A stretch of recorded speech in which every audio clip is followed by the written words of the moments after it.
Coming up, the Cirrus Jet is taking another step forward, drone encounters on the rise, WASP celebrating the restoration of an old trainer, and working out at the airport. Plus, I'm Tom Haines in Alaska.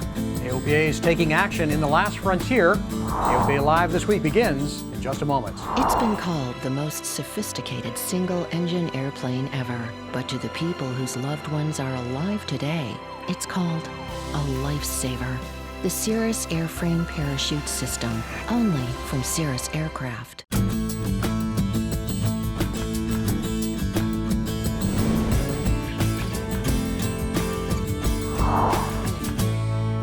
Presidential politics has pilots up in arms in Alaska. Hello everyone, and welcome to AOPA Live this week. I'm Melissa Rudinger. Tom Haines is out in Alaska this week, and he joins us now from there.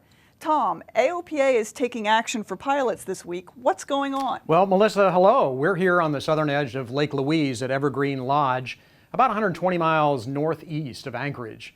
We've been learning how important general aviation is to Alaskan communities and the wonders of flying in this magnificent state over the last few days. But like any other state, there are challenges here, including two brewing this week. Most immediately is a presidential TFR that's impacting Anchorage this weekend. The airspace closures hit at a critical time in Alaska. To better understand the impact, I talked to AOPA Regional Manager for Alaska, Tom George, earlier today. Well, this is a challenging operation with the president going to be in Alaska for 3 days. There will be a TFR that, at least for a portion of that time, will sit right over Anchorage directly. And perhaps the biggest impact is this is the start of hunting season, and the traffic out of the Lake Hood and some of the other local airports could be significantly impacted. And so a lot of people in the lower 48 don't understand necessarily how important general aviation is in Alaska when, as I recall, some 80% of communities don't even have road access. So airplanes are a lifeline here, right?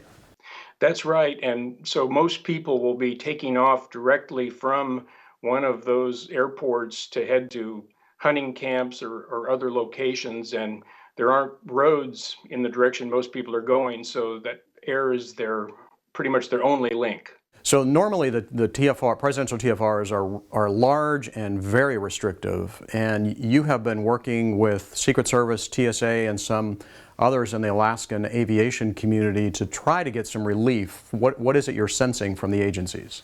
Yes, we did meet with Secret Service and TSA, and they do understand that this is a big impact, and actually they are trying to create significant blocks of time each of the days of the visit that GA traffic would be able to come and go unimpeded. So the important thing there is for people to check the NOTAMs very carefully and look at the times and details as they make their plans on those days. The final language for the TFR was being written as we record this, so check it carefully before you fly around Anchorage this weekend. And know that the language may change depending on weather conditions, making it especially important to check NOTAMs. However, the TFR isn't the only airspace issue pressing in Alaska these days.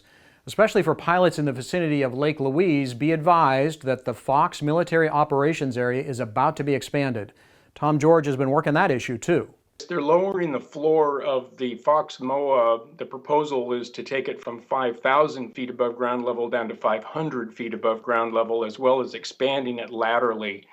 And this is something we have worked with the FAA and the military, and we're asking for accommodations so that pilots will be able to communicate directly with military range personnel to know what's going on in the airspace before they make any expansion of that nature. In addition to the Fox MOA expansion, the military is asking for the creation of a new MOA, Paxson MOA, also with a floor of 500 feet. We'll have more on the airspace changes as the rules develop. So Melissa, no shortage of issues here in the 49 states. Great, thank you, Tom. And so you've been on the road for at least a week, including the fly-in in Minneapolis at Anoka this weekend. How was that? Yeah, well, you missed a great show, Melissa. All the AOPA Live This Week viewers were asking about you. The threatening weather held off, the crowd showed up. Dozens of seaplanes splashed in Friday night at Surfside Seaplane Base for the Barnstormers party. Hundreds lined the banks to watch the seaplanes come and go. There was even a touch and go by an albatross based at Anoka Airport. The fun on the lake was capped off with an aerial demonstration by John Klatt in his MXS. Despite the threat of bad weather, campers awoke Saturday morning to a beautiful sunrise, ready to enjoy the day full of seminars, great food, and a variety of one-of-a-kind airplanes. David Ratz is a local Minneapolis pilot who came in for the fly-in. Yeah, it's been fun walking around and just getting to see the variety of aircraft and all the people that enjoy aviation too. One airplane that got a lot of attention on the ramp is a World War II BT-13 trainer undergoing restoration. Once the airplane is restored, it will be a flying monument to the Women Airforce Service Pilots. AOPA Live's Josh Cochran has the story. Groups of spectators line up to see the shiny BT-13 and talk to the woman who flew one over 70 years ago. I can't lose the hat. It's from 1944. With her contagious laugh and youthful energy, Elizabeth Strophus, or Betty Wall as she was known in the service, remembers her time as a WASP like it was yesterday. They came and did the mission, and then afterwards I dove in at them. Afterwards I pulled up and I got out of the airplane. A woman! You mean you were the worst woman that flew that last mission? I sure was. They said, we didn't know there were any women in the Air Force. For the longest time, nobody knew women flew the airplane. But I let as many know as I could. The WASPs filled a critical need in World War II. The U.S. was in dire need of pilots, and nearly 1,100 women stepped in and answered the call. They risked their lives flying military aircraft on a variety of missions. Sadly, the military abruptly canceled the program and sealed the WASP records for 30 years. I get a little emotional because I love to fly so that it broke my heart when they told me I couldn't fly anymore. Now, a group of volunteers is making sure the story of the WASPs is not forgotten. It all started when a couple friends visited the WASP Museum in Sweetwater, Texas. We decided the WASP Museum down there needed some help. And we decided, well, BT is something that we had, BT-13, we had worked on quite a few times. So we would see if we could put a BT-13 together for that. This BT-13 was flown by WASP pilots as a primary trainer. It will be the first airplane owned by the museum. Since the project started 3 years ago, the group now known as the American Aviation Heritage Foundation has spent hundreds of hours working on the project.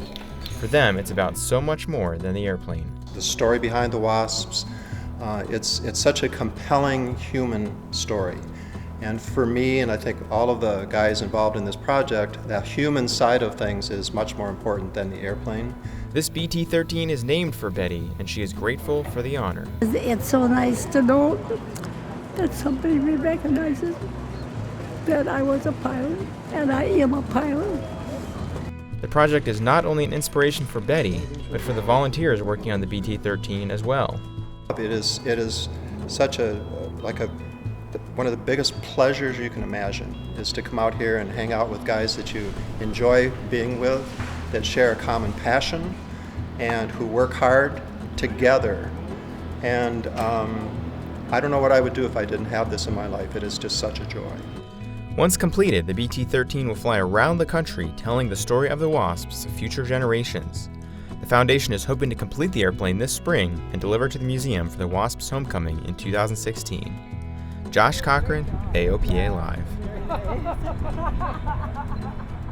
Thanks, Josh. Good job reporting on a fun event. Our next flying coming up Colorado Springs, September 26th, with a Barnstormers party on September 25th. RSVP now at aopa.org/fly-in to let us know you're coming. One of the big surprises at Anoka was the arrival of a Cirrus Vision jet for a few hours Friday afternoon and evening. Vision C-01 flew in from Duluth. Meanwhile, Cirrus announced this week that Vision had achieved FAA type inspection authorization. TIA means that the FAA has agreed to begin its own flight evaluation of the airplane after Cirrus itself put 3 flying conforming prototypes through years of flight test. With the FAA now officially on board, Cirrus hopes to receive full FAA certification of the single-engine jet by the end of the year and begin deliveries shortly thereafter. We'll have more from Alaska coming up later in the show, but now back to Frederick, Maryland for the rest of this week's news. Melissa, what's happening back there? Great, Tom, thanks. The expanded Powder River Training Complex is activating soon on September 17th. The MOA complex is an area covering 28,000 square miles of airspace over portions of Montana, Wyoming, North Dakota, and South Dakota. AOPA has actively engaged in working the issues to mitigate the impacts with this expanded airspace. Several AOPA recommendations were incorporated into the final design, including modifications to the MOAs to accommodate IFR procedures and subdividing the MOAs to limit impacts. Coming up after the break, shaping up at the airport, NASA crashes airplanes for safety, and we'll go back up to Alaska to get more from Tom. You're watching AOPA Live this week. From your first skyward glance, the dream of flight compelled you. And from your first glimpse of a Cirrus, you realized that dream had a name. Cirrus Aircraft. Go where you've never been before. Welcome back. You're watching AOPA Live this week. NASA continues to crash 172s for safety. They just crashed the third one to test a variety of emergency locator beacons.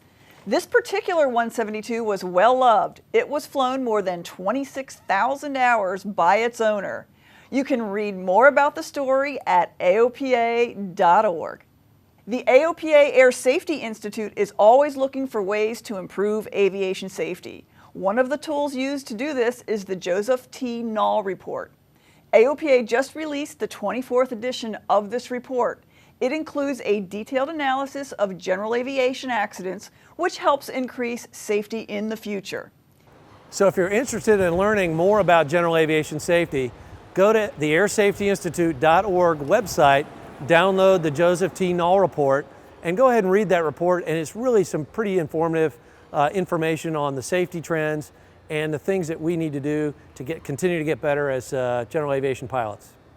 And speaking of safety, the FAA just released an updated list of reported drone encounters and near misses with manned aircraft so far this year. And the news isn't good. About 700 incidents have been reported to the FAA, about triple the number recorded for all of 2014. With the numbers up so dramatically, the FAA is also sending a strong message that operating drones above 400 feet and around aircraft and near airports is dangerous and illegal. The agency says that unauthorized operators can be subject to stiff fines and criminal charges, including jail time. AOPA has been actively engaged on the drone issue for a number of years and has long advocated for the safe integration into the national airspace system. We also support the Know Before You Fly campaign that seeks to educate users of drones about safe and responsible operations. Learn more at knowbeforeyoufly.org. We all need to stay in shape, and getting the public out to the airport is key to the future of aviation. Both are true statements. But what does one have to do with the other? AOPA Live's Paul Harrop reports that one group here in Frederick found it out this weekend. It's a good weather Saturday at Frederick Municipal Airport. Planes are flying, people are out, hangars are open. But at the AOPA National Aviation Community Center, things are a bit more intense.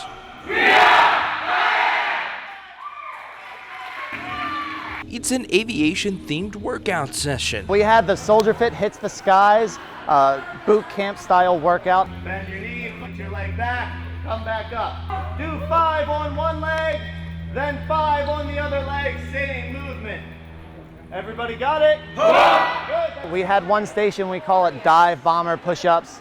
The intention is that you're diving towards the ground and then coming back up. We also had, I called them tugs. The tugs moved the planes around the airport, so the troops and the members, they stayed down low and imagine they were pushing an airplane around. We also had flying lunges, so with your arms out straight, you bend forward, bend your knee down a little bit, try to get as flat as you can, just like an airplane. It works your legs, it works your core. It's a really great overall exercise. And then my personal favorite, we had the sprint takeoffs outside. Run as fast as you can with your arms held out, just like you're getting ready to take off out the runway, and then jog back, catch your breath a little bit, and do it again. But as Soldier Fit works to get people in shape, AOPA is working to bring people out to the airport, and this was the perfect marriage. We got a lot of people that may not have ever heard about Soldier Fit, and also brought a lot of people from Soldier Fit that didn't know they had access to the airport. So we were able to combine two different groups of people together to get a great workout in, really pump themselves up and have a good time. And to do it at the airport. Paul Harrop, AOPA Live. Thanks, Paul. Great to see that many people exposed to general aviation. Soldier Fit is already planning another event at the AOPA National Community Center. And now let's go back up to Alaska one more time and check in with Tom Haines.